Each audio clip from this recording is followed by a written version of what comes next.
आप देख रहे हैं आरटी हलचल में हूं आपके साथ फिरदौस। अब गतिविधियां विस्तार के साथ। जिले भर में श्री गजानन महाराज जी का प्रकटोत्सव बड़े हर्षोल्लास के साथ मनाया गया। जगह जगह भंडारे आयोजित हुए, जहां पर श्रद्धालुओं ने पहुंचकर श्री गजानन महाराज के दर्शन कर प्रसादी ली और भंडारे में बेसन भाकर खाई। बुरहानपुर जिले में श्री गजानन महाराज प्रकट दिवस की बड़े हर्षोल्लास के साथ मनाया गया। श्री गजानन महाराज प्रकट दिवस के उपलक्ष्य में संध्याकालीन भजन का आयोजन किया गया और कोरकू समाज द्वारा गदली नृत्य कर अपनी श्रद्धा गजानन महाराज के प्रति व्यक्त की गई, जिसमें देर तलाई के कलाकारों ने बढ़ चढ़कर हिस्सा लिया, जिसमें बुजुर्ग, महिलाएं, बच्चे बड़ी संख्या में शामिल हुए। 8 फरवरी को पत्रकार पर हुए हमले के बाद से आरोपी पुलिस गिरफ्त से दूर है। वही आरोपी नहीं पकड़े जाने पर पत्रकारों में रोष है। सशक्त पत्रकार समिति के प्रदेश अध्यक्ष उमेश जंगाले पत्रकार साथियों के साथ कलेक्टर, एसपी से मिले और जल्द से जल्द आरोपी गिरफ्तार हो, इसकी मांग की है। बुरहानपुर के शाहपुर में 8 फरवरी की रात को पत्रकार अनिल महाजन पर हमला किया गया, जिससे वो गंभीर रूप से घायल हो गए। ये घटना उस समय हुई जब वो अपनी ड्यूटी पर थे और अपराधियों ने उन्हें जान से मारने की कोशिश की। इस हमले के बाद पत्रकारों में भारी आक्रोश है, क्योंकि अभी तक आरोपी गिरफ्तार नहीं हो सके हैं। घटना के बाद सशक्त पत्रकार समिति और बुरहानपुर मीडिया क्लब द्वारा पुलिस अधीक्षक को ज्ञापन सौंपा गया। प्रदेश अध्यक्ष उमेश जंगाले ने बताया कि आरोपियों की शीघ्र गिरफ्तारी नहीं हुई तो बड़ा आंदोलन करेंगे। इस दौरान घायल पत्रकार अनिल महाजन को उनके साथी पत्रकारों ने गोद में उठाया और उन्हें तत्काल कलेक्टर और एसपी के पास ले जाकर इलाज और उचित कार्रवाई की मांग की। पत्रकारों ने आरोप लगाया कि प्रशासन इस गंभीर मामले में सुस्ती दिखा रहा है, जिससे पत्रकारों में भय का माहौल बन रहा है। पत्रकारों ने अपने संगठन की ओर से प्रशासन से तीव्र कार्रवाई की अपील की है, ताकि आरोपी को जल्द से जल्द गिरफ्तार किया जा सके और भविष्य में इस तरह की घटनाओं को रोका जा सके। साथ ही पत्रकारों ने सरकार से सुरक्षा बढ़ाने और उनके अधिकारों की रक्षा के लिए कड़े कदम उठाने की मांग की है। कलेक्टर और एसपी ने घटना का संज्ञान लिया और जल्द से जल्द आरोपी की गिरफ्तारी की बात कही है, लेकिन पत्रकारों का कहना है कि वे तब तक चुप नहीं बैठेंगे जब तक न्याय नहीं मिलता। और देखिए, ये 8 तारीख की घटना है। 8 तारीख को हमारा जो एक पत्रकार है शाहपुर का अनिल महाजन, उनके साथ में 3 अज्ञात लोगों ने रात्रि 8 बजे हमला किया। उसमें उनका पैर फ्रैक्चर हो गया है। ये अनिल महाजन शाहपुर के जो ज्वलनशील मुद्दे रहते हैं, जन समस्याओं से जुड़ी खबरें रहती है, उनको प्रकाशित और प्रसारित करते रहते हैं। तो कहीं ना कहीं ये गंभीर विषय है कि इतने गंभीर मामले में पुलिस ने इतने दिन बिता दिए और आज दिन तक का कोई कार्रवाई नहीं की। इसी मामले को लेकर आज हमने एसपी साहब से निवेदन किया और मांग की है कि इस मामले में, इस घटना के पीछे जो भी आरोपी है, उनकी जल्दी से जल्दी गिरफ्तारी की जाए। मुझे शंका तो कुछ नहीं, मतलब कि मैं लगातार शाहपुर में मुद्दे उठाता था। एक शौचालय जो है शाहपुर में तोड़ा गई थी बिना परमिशन से, मैंने उसकी खबरें लगातार प्रकाशित की गई थी और आए दिन मैं शाहपुर के मुद्दे उठाता हूँ। तो शाम के 8 बजे मैं जब एसी चौराहे से घर जा रहा था तो 3 लोग मोटरसाइकिल मेरे पीछे आए, मुझे लात मार के गिराया और पाइप निकाल के डायरेक्ट मारना चालू कर दिया।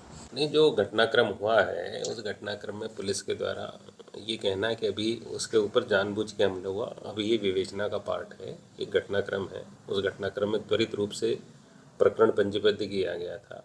यद्यपि उन्होंने एक नाम बताया था, किंतु बाद में उसी नाम को उन्होंने डिनाई भी किया है। ये वो नहीं है। इसमें प्रकरण पंजीबद्ध करके विवेचना जारी है। जो भी वैधानिक कार्रवाई होगी अतिशीघ्र की। शिकारपुर थाना क्षेत्र के रेणुका कृषि उपज मंडी में नीलामी के दौरान एक महिला ने तुअर पर हाथ साफ करने का प्रयास किया, लेकिन महिला केवल 2 ही बोरे तुअर चुरा पाई। जब महिला द्वारा तुअर के बोरे चोरी किए जा रहे थे, मंडी में व्यापारी ने इसकी शिकायत शिकारपुर थाने में दर्ज की है। पुलिस अब सीसीटीवी के आधार पर आरोपी महिला की तलाश में जुट गई है। बुरहानपुर जिले के शिकारपुरा थाना क्षेत्र अंतर्गत रेणुका कृषि उपज मंडी में नीलामी के दौरान एक महिला तुअर के बोरे चुराते हुए सीसीटीवी कैमरे में कैद हो गई है। महिला ने 2 बोरे तुअर चुरा पाई। महिला का चोरी करता वीडियो मंडी में लगी सीसीटीवी कैमरों में कैद हो गया। दरअसल दोपहर में नीलामी चल रही थी, तभी व्यापारी और मंडी कर्मचारी नीलामी में व्यस्त थे। तब महिला तुअर से भरे बोरों को एक बड़े थैले में पलटाया जा रही थी। ये घटना सीसीटीवी में कैद हो गई, लेकिन महिला इस बात से अनजान थी। तुअर चोरी के बाद महिला के साथ एक बुजुर्ग भी था, जो ऑटो रिक्शा बुलाकर लाया और ऑटो में दोनों ने तुअर से भरे बोरे डालकर दोनों मंडी से रवाना हो गए। महिला ऑटो में बैठकर गई, वह बुजुर्ग अपने 2 पहिया गाड़ी पर ऑटो के पीछे पीछे जाने लगा। ये घटना सीसीटीवी में कैद हुई है। व्यापारियों द्वारा जब तुअर के बोरों की गिनती की गई तो पता चला कि बोरे कम हैं। इसके बाद मंडी के सीसीटीवी चेक किए तो पता चला कि एक महिला द्वारा चोरी की जा रही थी। इन दोनों बोरों में लगभग 1 क्विंटल तुअर होना बताया जा रहा है। इसके बाद व्यापारी ने शिकारपुरा थाने पहुंचे और शिकायत दर्ज करवाई। अब पुलिस सीसीटीवी के आधार पर महिला आरोपी की तलाश में जुट गई है। ऑक्शन हमारा नीलाम चल रहा था तुअर का, जब एक लेडीज और एक जेंट्स जोड़ा था, ये कई अज्ञात महिला थी, इसने क्या किया, तुअर आके कट्टे में कट्टा पलटा के चालू नीलाम के अंदर, हम इधर ऑक्शन में थे, उसने कट्टे तुअर के 3 कट्टे चोरी करने की कोशिश करी, जिसमें से 2 लेके गई और 1 छोड़ के गई है। तो नीलाम होने के बाद में, ऑक्शन के बाद में हम कट्टे गिन रहे थे, तो वहाँ पे हमारा कट्टा कम दिखा, तो उसमें पता लगा कि हमारा कट्टा तुअर का चोरी गया। तो सीसी कैमरे में हमने सब रिकॉर्ड निकालने के बाद में फिर वो ऑटो से और इससे पकड़ में आई हो, में जाके रिपोर्ट लिखा के आया है उसकी। ग्राम बहादुरपुर में रात के समय ध्वनि प्रदूषण कर रहे डीजे पर तहसीलदार ने बड़ी कार्रवाई की है। ध्वनि प्रदूषण कर रहे डीजे पर ध्वनि और कोलाहल नियंत्रण के तहत कार्रवाई की गई। दरअसल बोर्ड एग्जाम के चलते कलेक्टर ने ध्वनि प्रदूषण पर प्रतिबंध लगा रखा है। बुरहानपुर के ग्राम बहादुरपुर में रात के समय ध्वनि प्रदूषण कर रहे डीजे पर तहसीलदार ने कार्रवाई की है। दरअसल बर्थडे पार्टी में डीजे बज रहा था, जिसकी सूचना तहसीलदार प्रवीण ओहरिया को मिली, तो तहसीलदार रात 11:30 बजे ग्राम बहादुरपुर में जा पहुंचे। वहां पर डीजे बज रहा था, जिस पर कार्रवाई करते हुए डीजे को जब्त कर लालबाग थाने भेज दिया गया और डीजे संचालक पर एफआईआर दर्ज कर दी है। कार्रवाई में बुरहानपुर तहसीलदार प्रवीण ओहरिया, तहसीलदार नजुल नितिन चौहान, नायब तहसीलदार राजेंद्र चौहान की संयुक्त टीम ने डीजे संचालक पर कार्रवाई की। तहसीलदार प्रवीण ओहरिया के प्रतिवेदन पर डीजे संचालक पर लालबाग थाने में ध्वनि और कोलाहल नियंत्रण के तहत कार्रवाई की गई। दरअसल बोर्ड एग्जाम के चलते कलेक्टर ने ध्वनि प्रदूषण पर प्रतिबंध लगा रखा है। अभी फ़िलहाल में जैसे आप सभी को विदित होगा कि 10वीं और 12वीं की बोर्ड एग्ज़ाम अभी चल रही है। इसी तारतम्य में आदरणीय कलेक्टर महोदय ने एक प्रतिबंधात्मक आदेश जारी किया है, जिसके तहत रात में 8 बजे बाद किसी भी प्रकार के लाउड स्पीकर का प्रतिबंध है और डीजे तो पूरी तरह प्रतिबंधित ही है।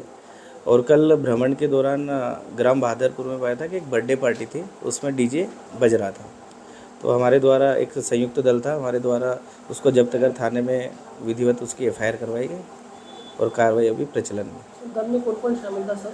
उसमें हमारे साथी जो उप नजुल तहसीलदार हैं श्री नितिन चौहान सर और नायब तहसीलदार दरियापुर श्री राजेंद्र चौहान, उसका कोलाहल अधिनियम के तहत उस पर एफआईआर दर्ज हुई है। बुरहानपुर में बॉडी बिल्डिंग प्रतियोगिता का आयोजन कमल तिराहे पर आयोजित हुआ। 130 प्रतिभागियों ने इस प्रतियोगिता में भाग लिया। बॉडी बिल्डिंग प्रतियोगिता में कई बड़े नामचीन बॉडी बिल्डर शामिल हुए, जिन्होंने अपना अपना प्रदर्शन किया। इस दौरान बड़ी संख्या में लोग देखने के लिए मौजूद थे। बुरहानपुर के कमल चौक में छत्रपति शिवाजी महाराज जयंती के अवसर पर दादा मित्र मंडल और बुरहानपुर बॉडी बिल्डिंग एसोसिएशन के संयुक्त तत्वाधान में बॉडी बिल्डिंग प्रतियोगिता का आयोजन किया गया। प्रतियोगिता में 130 प्रतिभागियों ने हिस्सा लिया और अपने शारीरिक सौष्ठव का शानदार प्रदर्शन किया।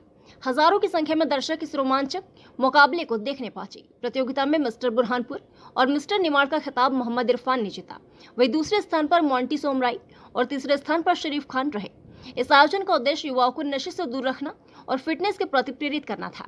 आयोजकों और प्रतिभागियों ने इस पहल की सराहना की। मुझे और मेरी पूरी टीम को दीजिए इजाजत। कल फिर होंगी आपसे मुलाकात। नमस्कार।